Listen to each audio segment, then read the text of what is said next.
There's a Kaspa chart that I found that was actually overlaid compared to Bitcoin that I found super, super shocking.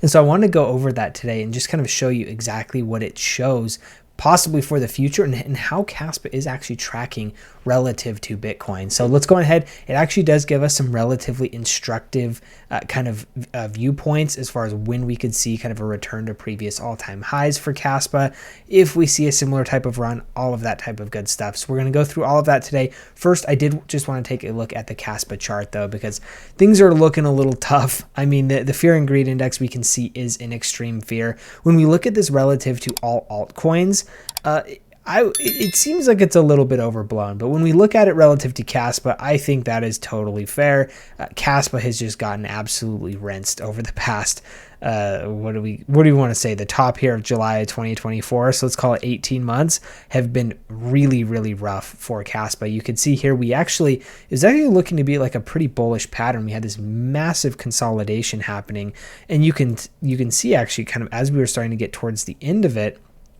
we did see just this absolute blow up. This is with that kind of massive liquidation event that we saw, with just, the liquidity being relatively thin for Kaspa, super, super punishing loss here. And then we have just been kind of drifting down ever since, sitting relatively firmly in this kind of descending channel that we have. Now, you will see that it does look like we have this kind of 4.2 cent range as kind of a major level of support. We'll have to see if it holds. It has held, I guess we could call it maybe 5 times up until this point. If we get really close, you can see, we had a handful of times over here where it held, and then a handful of times over here where it's appearing to have held so far. So we'll have to see kind of exactly what goes on here, but potentially turning a corner for Kaspa. You can see here, prices bottoming, RSI again maybe bottoming. We'll have to see. Hard to say for sure, but definitely it's been a rough go for Kaspa over the past little while. We do need to change, or we do need to see this turnaround. Now again, it's hard to say exactly when it could or would, but that's why we'll just DCA in on the way down. Find prices that look interesting to you. I would say this is, in my opinion, again, this is not financial advice. In my opinion, this seems like a relatively interesting place to be looking at it. And then, maybe we see a bounce from here. But again, over time, we'll see.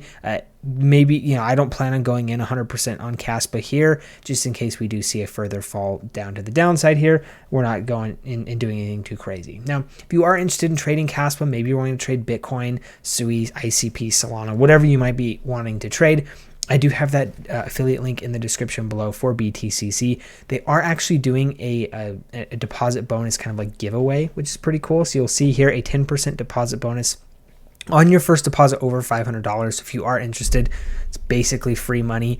If you are interested, really, really good deal here. They also are doing a 500 USDT giveaway. You'll see here, this actually ended on the 15th of November. However, they have been in contact with me on renewing this and doing this again.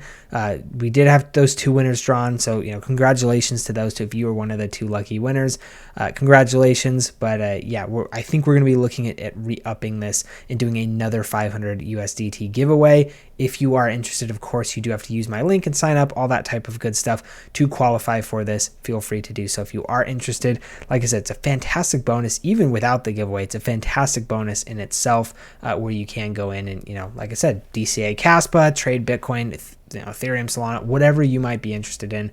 It is a really good deal. So check my affiliate link in the description if you are interested in doing that. Now, moving along, let's go jump on into this chart we've been talking about, which is the Kaspa chart overlaid with the Bitcoin chart. Now, this is Kaspa inception to Bitcoin inception is essentially kind of where we see this. It was fair launched on January 2009 with CPU mining. We could see here this was fair launched at November at the Bitcoin exact peak, 0 pre-mined CPU, GPU mining only. You'll see here Bitcoin ASICs began early 2013, ASICs for Kaspa available spring 2023. Again, during this period, Bitcoin was far less accessible and had lower liquidity. Kaspa's had way more liquidity, global distribution. I think this post is trying to kind of skew this as Kaspa may be in a better position because of that. But again, we have to remember, like, there were like 7 people mining Bitcoin at this point, while there were, tens of thousands, hundreds of thousands, even millions of people who were at least exposed to Kaspa just because of the infrastructure that Bitcoin had built here. So that is just something to keep in mind. Again, you'll see here, this is where Bitcoin, we kind of stop out in probably early 2018-ish. You can see 2013 is kind of the first Bitcoin peak that we had at $1,100. And then we see an 85% drop all the way down to about $170 in 2015. Now, what you'll see here is we actually see Kaspa get a little bit off to a hotter start here, cap or peak around the same time, about the same time, and then we are seeing a similar type of sell-off. Now, again, if we are to see, we could consider this thing kind of being this thing for Bitcoin. I mean, this was a massive punishing drop for for Kaspa, with the wicking happening is just an insane drawdown, dropping almost 90% in the span of like 12 hours, a crazy move. But anyway, moving along here, you will see that this was technically the Pico bottom of Bitcoin, was January 2015. We, at least so far, continue to find new lows, so I don't think that we maybe have found a Pico bottom quite yet for Kaspa. However, if we do go back and look at the chart, I would imagine we could consider this the Pico bottom. I would be slightly surprised if we saw more people, or if we saw Kaspa get below 1 cent. But again, it is crypto. Anything can happen if this project does fail somehow. And then we, of course, will see it approach towards zero. Now, but what you can see here is if we kind of count those as the lows happened relatively similar, or relatively closely to each other. And then we saw Bitcoin kind of chop around and not really do a whole lot for almost a year's time, just kind of based on the time scale we're viewing back here. So we could see, Kaspa continue to chop around and not really do a whole lot for, potentially up to a year from now. And then we start to see that kind of that move come back. And then again, the old all-time high is roughly 3 years from kind of the all-time high before that. So again, that would be putting us in about the summer of 2027 currently for Kaspa. Maybe that gets front loaded or shifted to the front somehow. Maybe, I don't know. But I do think that this is a very interesting chart. Again, I'm not trying to insinuate that this is going to happen. I'm not insinuating that this is a roadmap. I do just find it quite interesting how Kaspa has moved fairly similarly to Bitcoin in its very, very early days so far. Now, again, obviously anything can change at any point, but I did find it at least interesting to show you guys so we could, just at least see how this is looking overall, and then you can, of course, kind of do with that what you will. Now, moving along again, as I had mentioned, we're seeing the total 3. We are in extreme fear, like the lowest we've been kind of since back in February of 2025, and before that, kind of the depths of the bear market in 2022, which is pretty interesting. This bear market, or this bull market, has been relatively quiet and kind of generally more filled with apathy and disinterest. There really has been no retail interest at any point. Altcoins really haven't done anything. This was the previous all-time high. You can see we got marginally above there so far. If the top is in, really kind of a unimpressive top so far is what I would say. Not really even much of a top to speak of. Now, moving along, you can see here on this type of drawback, you'll see that, we're hitting, so at the same point in time, believe it was the 25th of February, this is kind of where we saw the just absolute extreme fear going on in the market, the levels of which we had hit recently. Now, of course, we didn't see the bottom until about April 7th, April 8th. You will see we actually didn't even hit as low on extreme fear. We hit about 18, where the low was 10.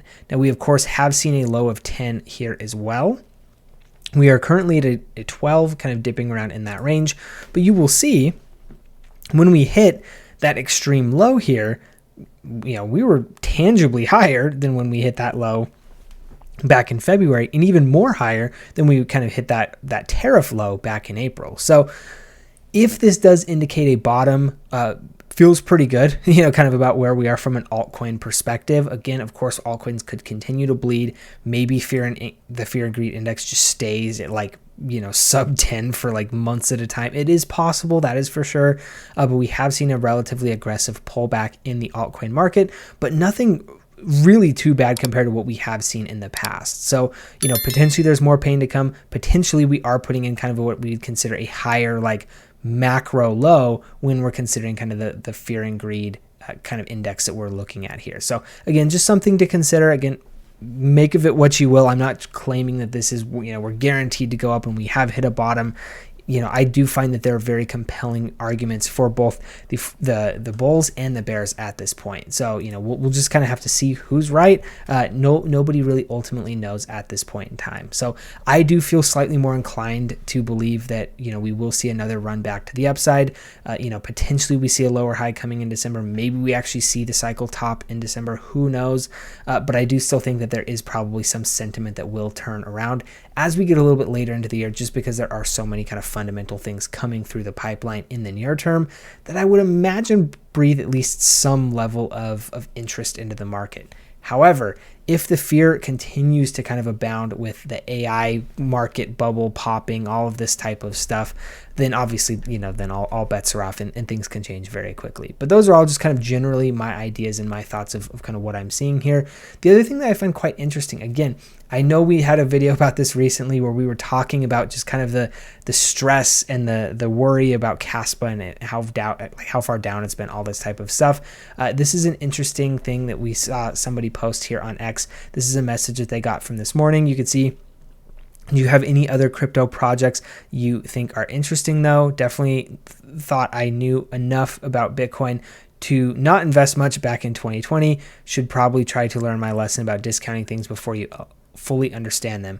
Outside of Bitcoin, one project I have a lot of conviction in is Kaspa. Read the white paper, know who Jonathan Samplinsky is, solves scalability and true trilemma solver.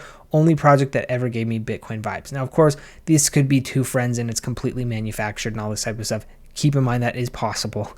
But if this is, kind of a legitimate exchange that we could see here, then this is something that could be pretty interesting to see. So again, we'll have to see kind of what goes on here and how this works, and kind of what actually the future holds for Kaspa. But I do think, there are a lot of people who have fundamental belief in what Kaspa is doing. And when things are low like this, it's just part of the game in a relatively new untested asset. As it starts to get more social proof, as it starts to get more belief behind it, of course, price goes up, and of course, possible risk to reward. Risk goes down, but reward also goes down as well. That's generally how that works. So again, overall, hopefully you found the information in the video useful. If you did, of course, you know what to do. Really appreciate all of the support and all of the engagement. This, of course, as you might imagine, is a difficult time to be making videos about crypto. So I do appreciate all of the support. It does make a huge difference. Thank you all so much for tuning in, and we'll see you in the next one.